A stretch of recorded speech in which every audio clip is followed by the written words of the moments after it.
Halo Sobat Alternativa, balik lagi di video kali ini kita akan bahas terkait salah satu penggunaan tanda baca yang paling urgent banget, yakni tanda titik.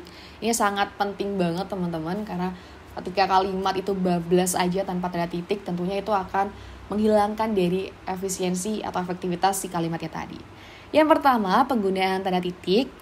Tanda titik itu digunakan pada akhir kalimat pernyataan. Nah, misalnya di sini dia sedang menunggu ibunya.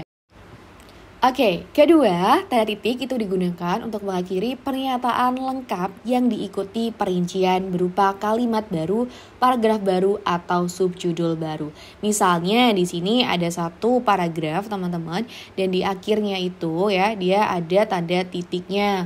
Dan juga di dalamnya tentu paragraf itu terdiri dari kalimat-kalimat. Nah, itu juga di akhir tanda titik, seperti itu. Di sini juga ada subjudul baru ya. Habis itu dia diakhiri dengan tanda titik juga. Yang ketiga, tanda titik itu digunakan di belakang angka atau huruf dalam suatu daftar, perincian, tabel, atau bagian. Misalnya, contoh di sini aku menggunakan titik dalam daftar ya. Yang pertama, titik kondisi kebahasaan di Indonesia, A titik bahasa Indonesia, 1 titik kedudukan, dan lainnya. Oke, selanjutnya di penggunaan nomor 4, tanda titik digunakan untuk memisahkan bilangan ribuan atau kelipatannya yang menunjukkan jumlah. Misalnya di sini Indonesia memiliki lebih dari 13.000 pulau. Nah, 13.000 pulau teman-teman ini menyatakan kuantitas atau jumlahnya, maka penggunaan tanda titik itu perlu diperlukan. Lanjut, yang kedua, mahasiswa itu memberi bantuan mencapai Rp20.000. Nah, penggunaan Rp ini sering banget teman-teman ya, rupiah. Ketika kalian menulis nominal itu sering kali teman-teman mungkin sering juga mengaplikasikannya di kehidupan sehari-hari. Nah, di sini contoh salahnya ya yang sering banget mungkin teman-teman temukan tadi. Di sini penggunaannya Rp.20.00,00. Nah, ini salah teman-teman. Yang benar itu adalah yang atas ya, tanpa titik setelah huruf RP nih. Jadi penggunaan RP teman-teman dia itu bukan singkatan ya, melainkan simbol. Jadi setelahnya tidak memerlukan tanda titik lagi. Lanjut, di yang kelima teman-teman, tanda titik itu digunakan untuk memisahkan angka jam, menit, dan detik yang menunjukkan waktu atau jangka waktu. Sebagai contoh, di sini ada pukul 01.35.20. Itu menyatakan pukul 1:35 menit 20 detik, atau bisa juga dinyatakan pukul 1:35 menit, 20 detik. Di sini yang kedua ada juga contohnya 09.30.5 jam. Berarti itu menyatakan 9 jam 30 menit 5 detik. Nah, ini sering banget teman-teman penggunaan tanda titik ini ya. Nah, jadi penggunaan titik ini juga baru teman-teman di EYD. Kalau kita mungkin melihat di aturan PUEBI dulu menggunakan tanda titik 2. Nah, sekarang itu bisa digunakan dua-duanya. Jadi bisa kita gunakan tanda titik maupun menggunakan tanda titik 2. Jadi itu sah-sah saja ya teman-teman ya. Oke, selanjutnya kita akan bahas pengecualiannya dari penggunaan tanda titik. Nah, tanda titik itu yang pertama tidak digunakan pada angka atau huruf yang sudah bertanda kurung dalam perincian. Misalnya di sini ada kalimat ya bahasa Indonesia berkedudukan sebagai. Nah, ini setelahnya itu berupa 1, habis itu tanda kurung ya. Nah, ini tanda kurung ini teman-teman setelahnya itu tidak perlu menggunakan tanda titik lagi, karena bisa terbilang tanda kurung di sini dia menggantikan dari fungsi tanda titik untuk memisahkan angka dan juga keterangan lebih lanjutnya.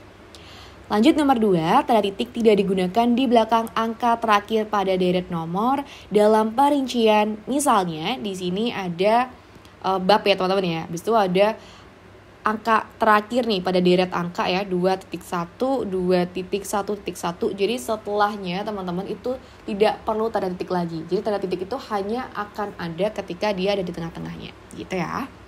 Selanjutnya, ketiga, tanda titik tidak digunakan di belakang angka terakhir baik 1 digit maupun lebih dalam judul, tabel, bagian, grafik, atau gambar. Nah, di sini teman-teman penggunaannya misalnya ya di dalam suatu teks gitu ada gambar ya, misalnya gambarnya aja, maaf ya kalau gambarnya tidak menarik ya. Nah, di sini misalnya gambarnya itu dia menyatakan tabel 1 gambar.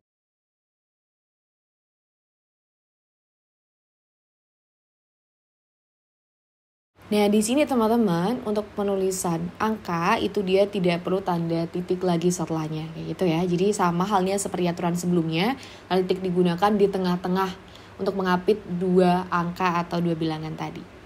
Lanjut, di aturan yang keempat, tanda titik tidak digunakan untuk memisahkan bilangan ribuan atau kelipatannya yang tidak menunjukkan jumlah. Misalnya, dia lahir pada tahun 2001 di Bandung. Penulis itu menyelesaikan 1420 halaman. Nah, di sini teman-teman, ini tidak menyatakan kuantitasnya ya atau jumlahnya, tetapi dia menyatakan angka yang mengerilnya seperti itu ya. Jadi penggunaannya itu tidak perlu menggunakan tanda titik walaupun dia menyatakan ribuan, tetapi di sini kita ingat lagi dia tidak menyatakan kuantitas. Lanjut, yang kelima, tanda titik tidak digunakan pada akhir judul dan subjudul. Misalnya, gambar 3 organ tubuh manusia. Nah, ini tidak perlu diakhiri tanda titik ya teman-teman ya. Jadi dia langsung saja. Yang keenam, teman-teman, tanda titik tidak digunakan di belakang alamat penerima, surat serta tanggal surat. Jadi di sini contohnya setelah nama dan tempat itu tidak perlu diakhiri tanda titik lagi ya teman-teman ya. Oke. Selanjutnya di sini ada mini quiz. Silakan teman-teman bisa di-pause terlebih dahulu videonya lalu coba dipikirkan mana opsi yang paling tepat. Oke, kalau sudah mari kita bahas ya.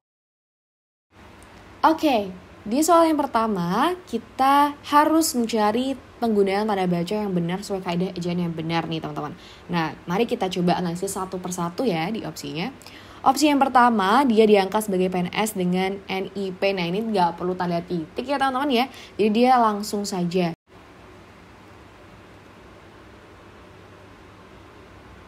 Selanjutnya, di opsi yang B, anggaran proyek itu mencapai. Nah, ini ada penulisan nominal lagi dalam bentuk rupiah. Nah, ini salah ya teman-teman ya. Untuk tulisan RP titik itu salah.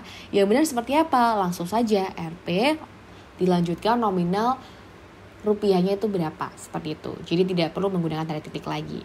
Yang C, grafik 1.2 titik. Nah, ini juga salah ya teman-teman ya. Jadi tadi penggunaannya itu setelahnya ya untuk deret angka itu tidak perlu menggunakan tanda titik ketika dia digunakan sebagai keterangan suatu gambar ya. Jadi lanjut saja 2.2 yang benar.